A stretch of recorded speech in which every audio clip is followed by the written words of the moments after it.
So he says the human being, قد جمعت فيه قوى العالم, all of the potentialities of the world are gathered in the human being. وجد بعد وجود الأشياء التي جمعت فيه, and after وجد بعد وجود الأشياء التي جمعت فيه, and were brought forth all of these things that were gathered in him. وجد بعد وجود الأشياء التي جمعت فيه. So they came after.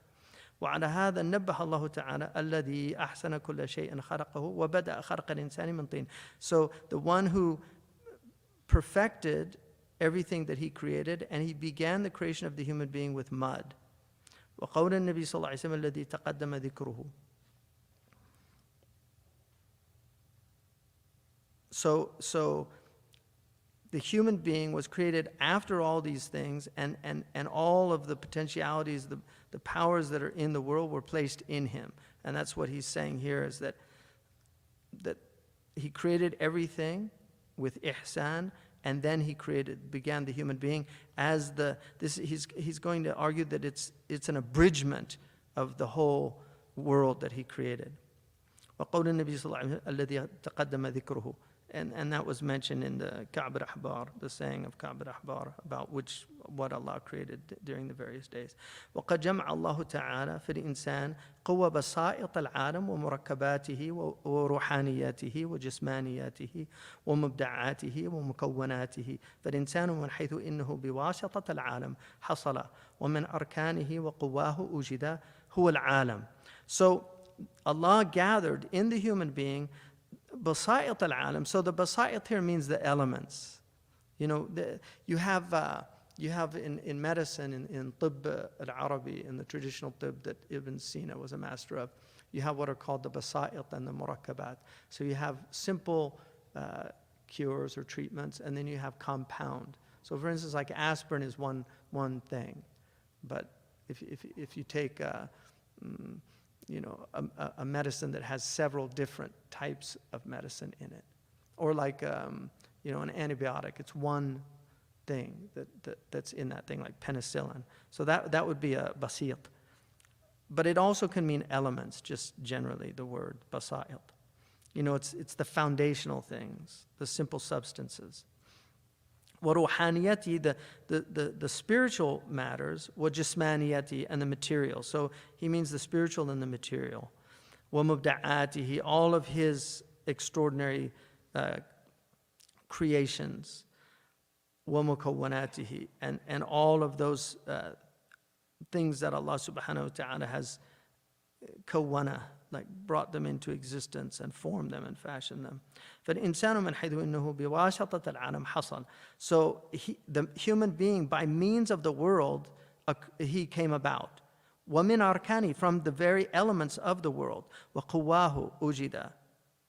And وهو العالم. So like we're made, we know now that we're made of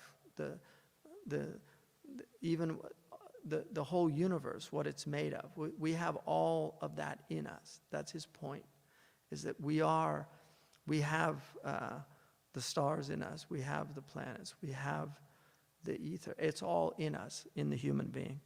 And then he says, ومن حيث إنه صغر شكله وجمع في قواه كالمختصر من العالم. So Allah has really like shrunk or diminutivized his form and gathered in it all of the potentialities of the world, everything that's in the world. كالمختصر. It's like an abridgment of the world. So in other words, we are the microcosm. That's what he's saying basically.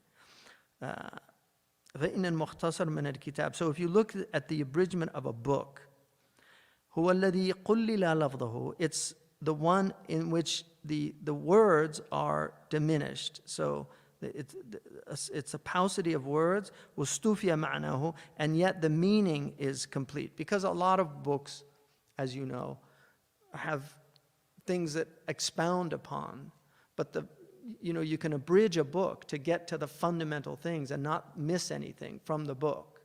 So if you read, for instance, an abridgment of the Muqaddimah of Ibn Khaldun, or Toynbee's abridgment. Some of you read that here, the study of history. He took 9 volumes and reduced it down to 2 volumes.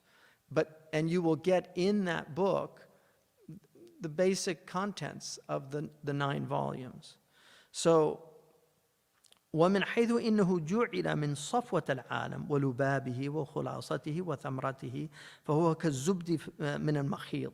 So he's saying, and from the point of view that he was made from the essence of the world, its pith, its innermost core, and the summation of it and its fruit. He is in essence like the cream or the butter that rises from the makhid. Makhid is like sour milk. So the Bedouin, and I mean this is something you'll find in a lot of traditions, but the Bedouins still do this. So you have this thing called a jaffafa, and it's basically a goat skin, and it has, they've stitched it all up. They put the milk in, and then they rock it. And the milk, there's enzymes in there, so over time the milk will get sour, but then the butter rises. So he's saying that that's what, if you look at the creation like that milk, but the essence of the milk is that cream, that's the human being from creation. He's using that as an analogy for that. وَالدُّهْنِ مِنَ السِّمْسِمْ, or like the oil from sesame.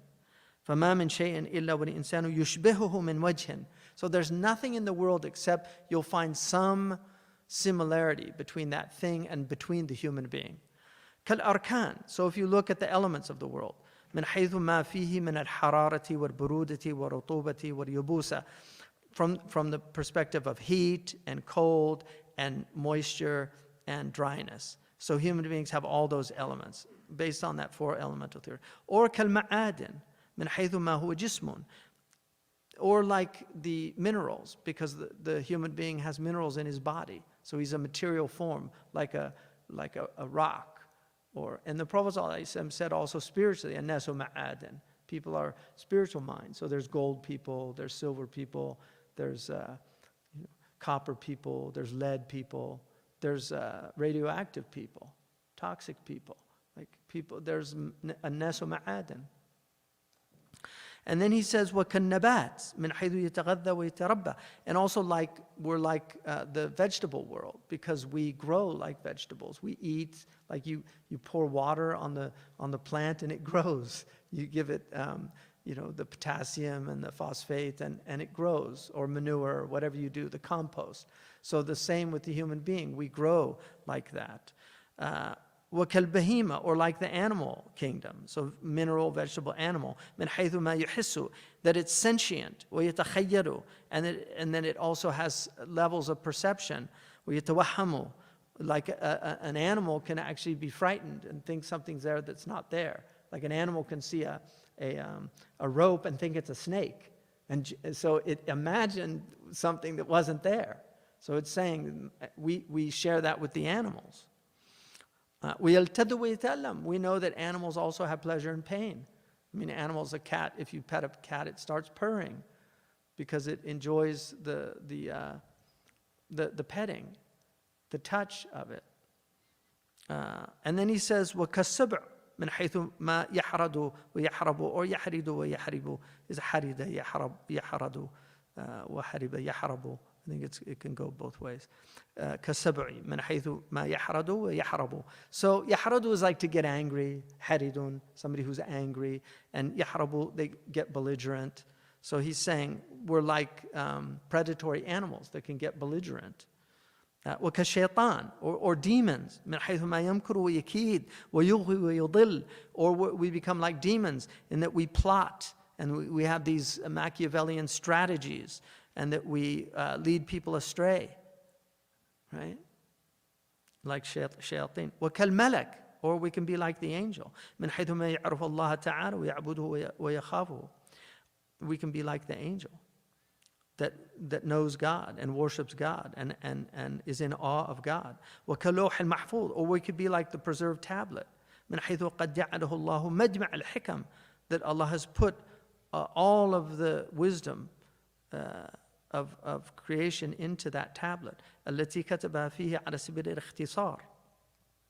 So he's like again an abridgment. فقد ذكر بعض الحكماء في بدن الإنسان 4000 حكمة. One of the sages said that in the body of the human being are 4,000 wisdoms. وفي نفسه قريب من ذلك, and in his soul is something similar to that. وكالقلم من حيث ما يثبت بكلامه صور الأشياء في قلوب الناس كما أن القلم يثبت الحكم في اللوح المحفوظ. And also we're like the qalam that Allah created and said اكتب من حيث ما يثبت, because it's the pen preserves the words by صور الأشياء في قلوب. So the human being, when we speak, you can actually create conceptualizations in the people. كما أن القلم يثبت الحكم في اللوح المحفوظ. So when you speak, it's as if your tongue is a pen, because it's having an impression on the one you're speaking to. There's something that's happening. There's a taswir in their hearts that's happening. ولكون الإنسان مكونا من قوى مختلفة قال الله تعالى إنا خلقنا الإنسان من نطفة أمشاج نبتليه. And from the perspective that the human being is created from all of these different powers, Allah subhanahu wa ta'ala says, we created the human being min nutfa amshaj nabtalihi. So this is a very interesting verse in Surah Al-Insan. It's one of the ishkalat in tafsir, because the nutfa is singular, but the amshaj, which is a sifa here of the nutfa, is plural. So mashij is it's multicolored. It's something that has a cloth that's mashij.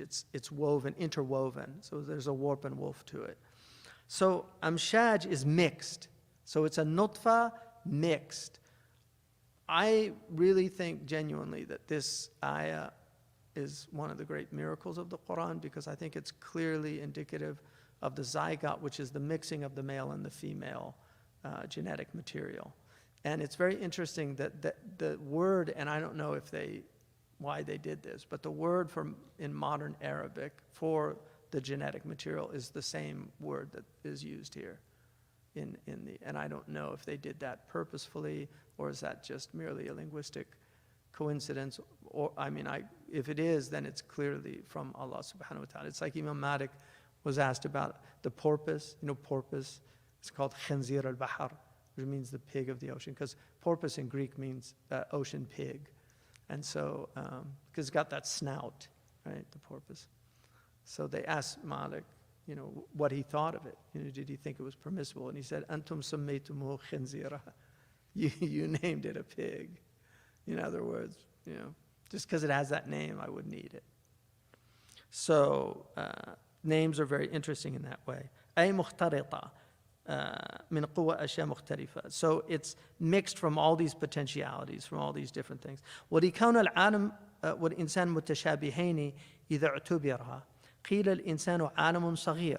And from this point of view, that the world and the human being are resemble one another, if one considers, if this is considered, then it's said that the human being is the microcosm, and that the universe is the great man, right? ولذلك قال الله تعالى ما خلقكم ولا بعثكم إلا كنفس واحدة. And for that reason Allah said your creation and your resurrection is like one nafs, كنفس واحدة. فأشار بالنفس الواحدة إلى ذات العالم. So he's saying that he's interpreting that to mean that the nafs al-wahida is the essence of the world. This one soul, this one is the essence of the world, because nafs can mean essence. So he's saying it's that العالم.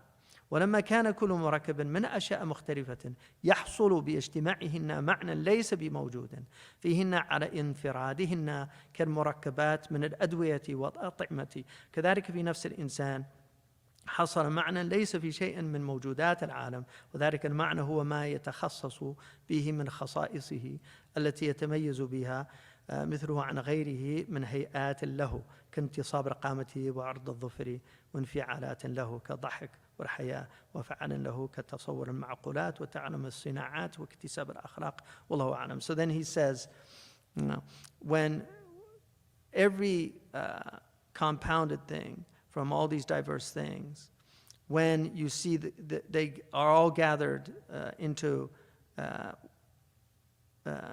يحصل باجتماعهن معنى ليس بموجود فيهن. So it's the whole is greater than the parts, the sum of the parts. I mean, that's what he's saying basically, is that when you see that, right, فيهن على انفراد, if you took them as parts, كالمركبات من الأدوية والطعيمة, just like if you take medicine or food that is compounded. وكذلك في نفس الإنسان حصل معنى ليس في شيء من موجودات العالم. So the sum of the parts, the whole is greater than the sum of the parts. That's what he's saying. That put together, the human being is much greater than all of the sum of the parts that make up the human being. وذلك المعنى هو ما يتخصص به من خصائصه, and that's the meaning that is specific to him from those particularities that God has given that human being, التي يتميز بها مثله عن غيره, that distinguish him from others. من هيئات له, from all these different aspects to the human being. كانتصاب رقامة, like the fact that he's upright, that he has broad fingernails, and then also the passions that he's susceptible to, like risibility or blushing, modesty, or the actions that he's capable of, like conceptualizing intelligibles. So we actually have things that exist in our minds only, that don't exist in there's extra mental existence, but then there's wujud dhihni. So you have wujud khariji, wujud dhihni. So we can actually conceptualize intelligibles like numbers. So the numbers don't have a wujud khariji, right? Mathematics. There aren't numbers in the world really. They're intelligibles that are conceptualized by our minds. They're abstractions. And also learning all of the crafts and skills that human beings are capable of, and also acquiring good character. So this goes back to Imam Ali radiallahu anhu's famous statement, دواؤك فيك ولا تشعر, وما تبصر. دواؤك فيك وما تبصر. The cure is in you and yet you don't see it. وداؤك منك ولا تشعر. And the disease is from you and you don't feel it. وتحسب أنك جرم صغير وفيك انطوى العالم الأكبر. And you deem yourself an insignificant thing, and yet in you the whole cosmos exists. So this is something that the Muslims understood early on. This is not a Greek philosophy. This is the microcosm and the macrocosm is something that Imam Ali articulated, and it's very clear from his istidlalat.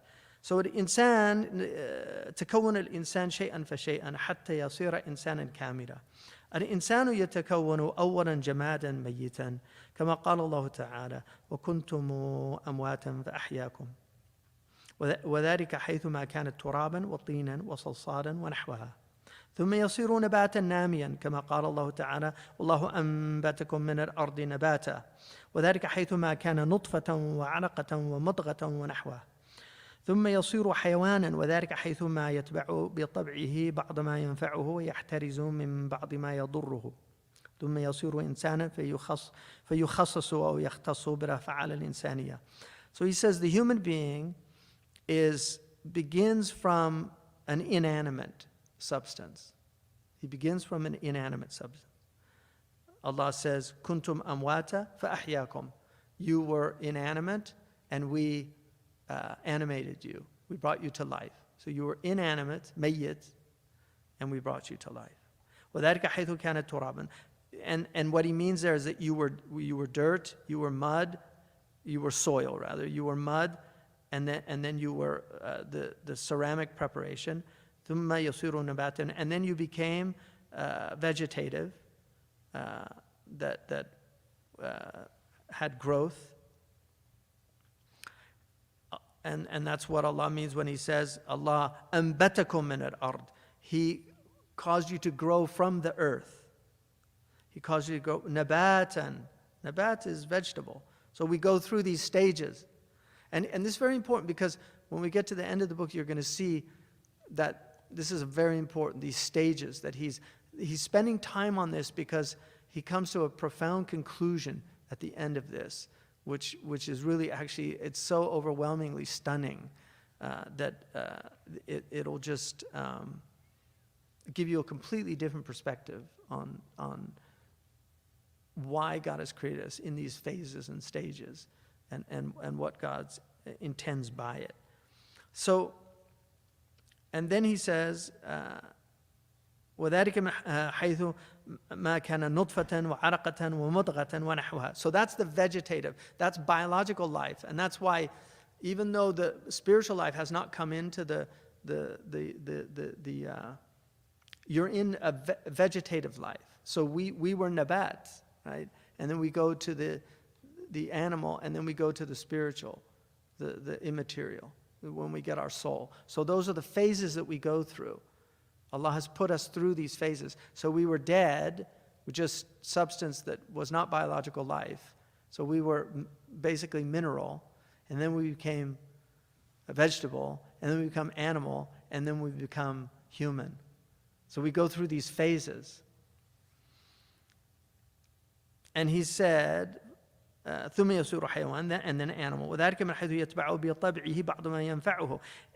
In that you follow by your nature things that benefit you. ويحترز من بعد ما يضره. So every animal that's healthy will look to secure its benefit and do what it needs to do to avoid harm.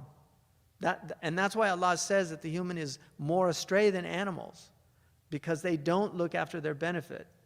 I was with one of my boys once many years ago, and this lady was smoking a cigarette, and my son had never seen smoke before. Like, he hadn't seen anybody smoke. So he was just staring in utter shock at seeing this woman smoke coming out of her mouth. And she looked at me and she said, "Don't you ever do this." Now that is not a good role model, right? Because somebody who's doing something and telling you not to do it, I mean, there's a contradiction there. But that's the human being. They will do things they know are harmful for them, whereas animals won't. So that's what he's saying there. ثم يصير إنسانا فيخصص بالأفعال الإنسانية. And then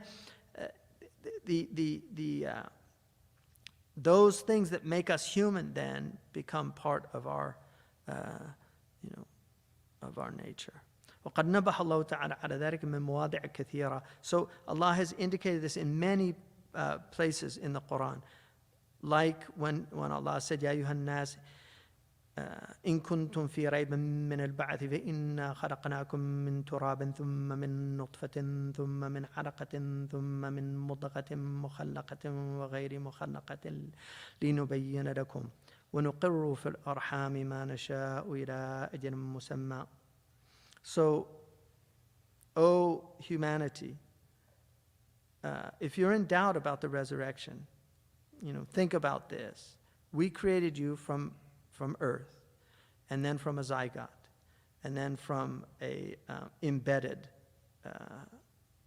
embryo, and then from this developing embryo that is formed and unformed. And then we, in order to clarify to you, and we have instilled in the wombs, made firm in the wombs, whatever we please, to a fixed term. And then Allah said, أَكَفَرْتُ بِالَّذِي خَلَقَكَ مِن تُرَابٍ ثُمَّ مِن نُطْفَةٍ ثُمَّ سَوَّاكَ رَجُلًا. Do you deny, do you negate, do you disbelieve in the one who created you from earth, and then from a zygote, and then made you a human being? فأول ما تظهر فيه قوة النمو الموجودة في النبات. So the first thing that manifests in us is the power of growth, vegetative growth, that you see in vegetables, in the vegetable world. ثم قوة النزاع الموجودة في الحيوانات. And then the next is this قوة of نزاع, right, which is the نزوعا إليه. There's a willfulness there that enters in from the animals. ثم قوة تناول الموافق.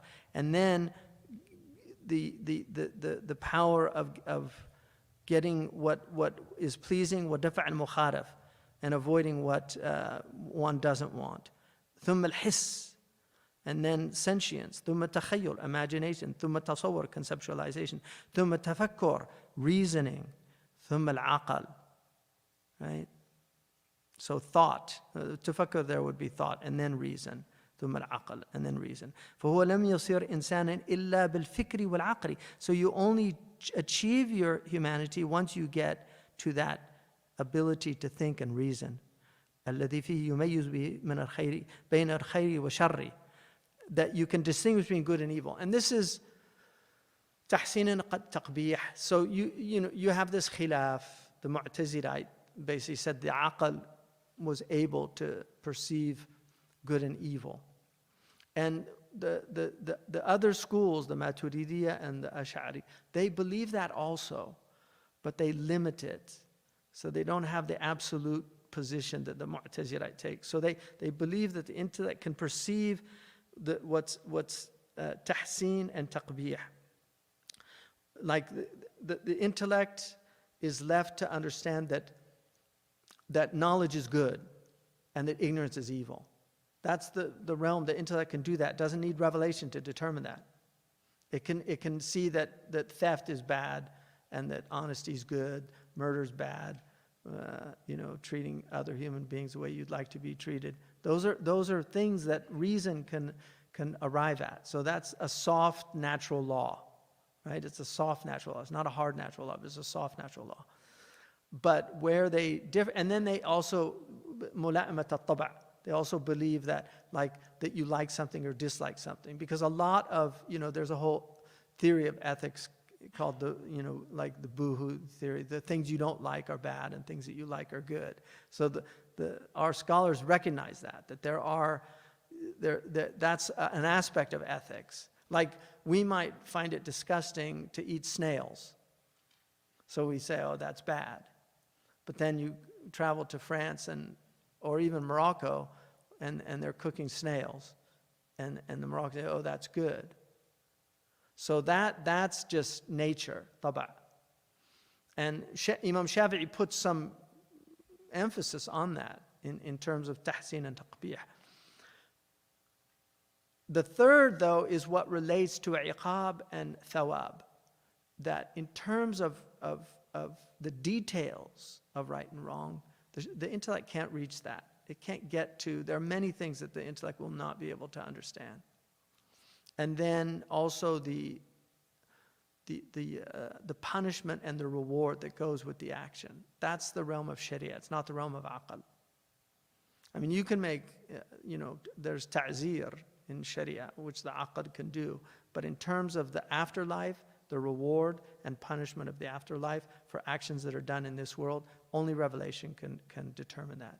The human intellect has no access to that. So he's saying that, that the human being can have this ability to perceive right and wrong, but not in an absolute sense. That's my point. It's limited.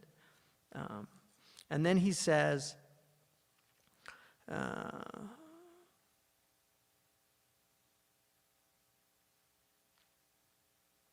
إلى العقل أشار تعالى وصوركم فأحسن صوركم. He formed you, and what a beautiful form he gave you. Your forms, أحسن. He made them excellent, made them beautiful. فالإنسان بعقله صار معدن العلم. So the human being, through the human intellect, became the source of knowledge. It's the mine of knowledge. This is where you're going to get the knowledge from. ومركز الحكمة. And the center of wisdom. وجود العقل فيه في ابتداء الأمر بقوة كوجود النار في الحجر. So the existence of the intellect in the beginning of the affair is potentiality, is through potentiality. بقوة. Sometimes قوة means power, sometimes here it means potentiality. كوجود النار في الحجر. like the existence of fire in the flint. والمحتاج في أن يري إلى الاقتداح. So أن يري means like to strike the flint. So if you strike the flint, you'll get the fire. وكوجود النخل في النوى, or like the existence in potentiality, the whole palm tree exists in the palm seed. المحتاج إلى أن يثمر إلى غرس وسقي. So you have to plant it and you have to water it. كوجود الماء تحت الأرض, like the existence of water, table waters that are under the earth. المحتاج إلى الاستسقاء منه إلى حفر. So in order to acquire that water, to draw that water out, you need to drill a well. ونفس الإنسان واقعة بين قوتين. So the human being, the human soul, then exists between these two powers, right? One is the concupiscent, and the other is the rational. I mean, there is a third power, which is the irascible power. So it's quwwa al-ghadabiyya. So, but here he's basically showing the animality and the angelic nature. So we have these two natures that Allah, and they're in tension. There's a tension between these two, the rational and the appetitive. All right? So the irascible is kind of a moderate, it exists between the two, the thumos, the Greeks called it, right? Which is in that middle phase. فبقوة الشهوة تحرص على تناول اللذات البدنية البهيمية كالغذاء والسفاد وتغالب وسائر اللذات العجلة. And so this appetitive power, it's covetous to, it attempts to obtain pleasures of the body, bodily and animal pleasures, like food and sex, and also to overcome, like to conquer, and وسائر اللذات العاجلة, and all those other more immediate pleasures. وبقوة العقل تحرص على تناول العلوم والآداب, and with the power of the intellect, it covets, it desires, it's really, desires or wants, to achieve knowledges and refinement. There, wal-adab means more like refinement. Wal-af'al al-jamila, and good deeds. Wal-umur al-hamida, and praiseworthy matters. Al-mahmud al-aqiba, that are, have praiseworthy consequences. وإلى هاتين القوتين أشار تعالى بقوله إنا هديناه السبيل إما شاكرا وإما كفورا. We've guided you the two paths, either grateful or ungrateful. Kafur here, kafir means ingrate, right? So it also means disbeliever, scoffer. So when he says هديناه النجدين, the najd is a طريق مرتفع, or it's a raised up plain, a road. So we showed him the two clear roads. These are two clear roads that we have shown him. ولما كان من جبلة الإنسان أن يتحرى ما فيه اللذة كانت اللذات على ضربين. So when it was the human nature to seek after pleasure, the pleasures came in two types. أحدهما محسوس كاللذة المذوقات والملموسات والمسموعات والمبصرات والمشمومات وهي من توابع الشهوة الحيوانية. So one of them are the sensual pleasures, like the pleasures of taste, the pleasures of touch, the pleasures of sound, the pleasures of sight, and the pleasures of smell. So the pleasures of the five senses. And these follow the animal appetites. وَالثَّانِي مَعْقُولٌ, and the second type of pleasure are the intellectual pleasures. كَاللَّذَّةِ الْعِلْمِ وَتَعَاطِي الْخَيْرِ وَفِعْلَ الْجَمِيلِ. That is the pleasure of knowledge, of doing good, of acting virtuously. وَاللَّذَّاتِ الْمَحْسُوسَةِ أَغْلَبُ عَلَيْنَا لِكَوْنِهَا أَقْدَمَ وُجُودًا فِينَا. It's very interesting. So the sensual pleasures are more dominant in us because they were the first pleasures that we had. Right? So we're more accustomed to them. They're easier, they're quicker. لأنها توجد في الإنسان قبل أن يولد. You experience them in the womb of your mother. غذيتني في الحشا جنينا. You gave me food when I was an embryo in the womb of my mother. وهي ضرورية له في الوقت. And also, قال تعالى كلا بل تحبون العاجلة, because they're immediate. You can get them immediately. Intellectual pleasure takes work, takes effort. Sarah Babakir, she gave a nice, the other day, she was talking about the difficulty that you have in acquiring knowledge, but then when you get it, the pleasure that you get is great. And she likened that to like paradise. That, here it's all struggle, but then in the afterlife, it all becomes meaningful. So intellectual pleasure is difficult. You never see, if you see somebody who's really mastered something, even a great pianist, you don't see all the hours and hours of horrible repetition that they had to do to get to the point where they could play something beautifully. So all intellectuals, mathematics, somebody, you see Yusuf Ismail, it's very easy for him, but you didn't see all the struggle that Dr. Yusuf went through to achieve that level of ability in higher mathematics. It was a great struggle. You don't get there easy. Very few people find those type things easy. There are some people that seem to, but they're very rare, those type people. Most intellectual effort is very rigorous and arduous and takes time. So that's what he's saying, that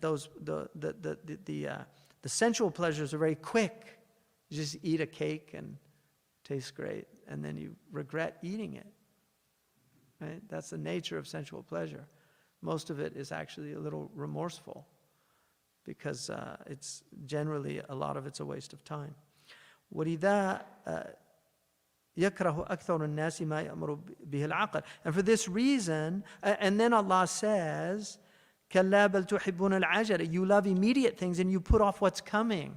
So you procrastinate the difficulties. And this is in a book that Ehrlich and Ornstein wrote called New World, New Mind. One of the things that they say in there is that the human being the brain is designed to react to immediate things, but it actually will put off and delay things that are coming down the road. That's why you have a national debt. Like, $30 trillion, really? Really? How long can you keep doing that? They just keep kicking it down the road, but eventually it's going to collapse the currency. It has to. It's just economics. Adam Smith, last chapter, chapter 5, it's an important chapter in The Wealth of Nations on debts and taxation. And he says, no country has ever survived deficit financing. It destroys the economy of the country. So now they're going to start dumping these petrodollars, because now Saudi's saying, we'll take the yuan, we'll take the Brazilian currency, we'll take rubles. So once the reserve currency is lost, the American dollar is worthless. It's going to be worthless. Amazing. Over a war that we should have never had anything to do with. Ukraine. Really? Ukraine? I mean, this is insanity. Risking a nuclear conflagration. For what? I mean, people have to deal with their own problems, right? I mean, it's part of this whole idea that you can police the world. We can't even police ourselves. Have you looked at the crime rates lately out there? You can't govern others if you can't govern yourselves. I mean, the Khalifa is given to those who self-govern. إِنِّي جَعِلٌ فِي الْأَرْضِ خَلِيفَةً. Right? But what is the hallmark of that Khalifa? Knowledge. That's what Allah says. Look how many times in that verse knowledge in its different forms is mentioned. It's amazing. And knowledge is not just, theoretical knowledge, but it's also knowledge that's applied. Because he told him to bi asma'ihim, tell them, apply your knowledge, show them what you can do. So these are the كَلَّا بَلْ تُحِبُّونَ الْعَاجِلَةَ. You just put off what's coming, kick it down the road. I mean, no ethical generation would ever acquire debt that they're just going to hand to the next generation. Like, you can't hand another generation your debt. It's unethical. You should pay your own debts. So you're borrowing money for your enjoyment or for your standard of living that is going to end up creating misery for your offspring. Either your children or your grandchildren or your great-grandchildren. Somebody's going to pay the price for what you're doing. And that's selfishness, which is a horrible thing, horrible quality. وَلِذَلِكَ يَكْرَهُ أَكْثَرُ النَّاسِ مَا يَأْمُرُ بِهِ الْعَقْلِ. And for that reason, most people disdain what their reason tells them to do. وَيُمِيلُ إِلَى مَا يَأْمُرُ بِهِ الْهَوَىٰ. And they incline towards what their passions tell them to do. حَتَّى قِيلَ الْعَقْلُ صِدِّيقٌ مَقْطُوعٌ وَالْهَوَىٰ عَدُوٌ مَتْبُوعٌ. To the point where it's even been said that the reason is a friend that's been cut off, and passion is an enemy that's followed. ولذلك قيل إذا ما دعتك النفس يوما بشهوة وكان عليها للقبيح الطريق فدعها وخالف ما اشتهيت فإنها عدو ودود والخلاف صديق. ولذلك قال النبي صلى الله عليه وسلم حفت الجنة بالمكاره وحفت النار بالشهوات.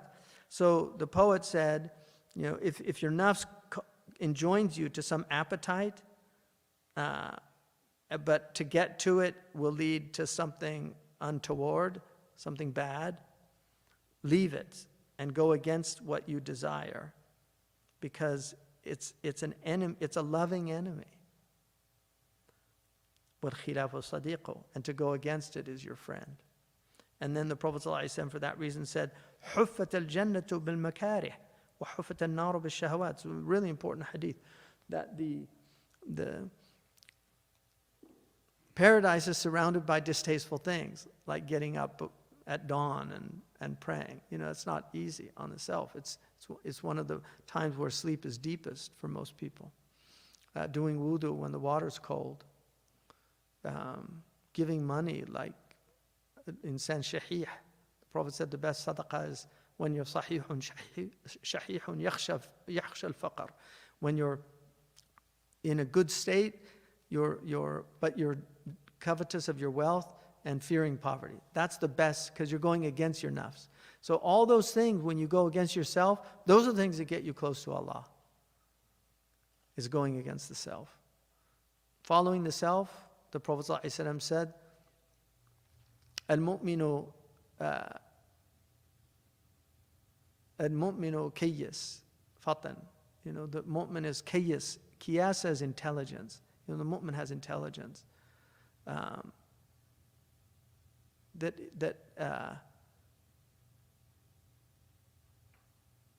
dana nafsuhu, like he dana nafsuhu wa amila lima ba'da al-maut, and he works for what's after death. So he disciplines his soul and he works for what's after his death. Wal ahmaqu, the idiot is the one that atba' nafsuhu hawaha wa tamanna 'ala Allah al-amani. He just lets his intellect do whatever, his self do whatever it wants, follow its own passions, and then he has vain wishes. Umniya is a wish. Raja is a hope that's coupled with action. Umniya is a wish that has no action. There's no action to it.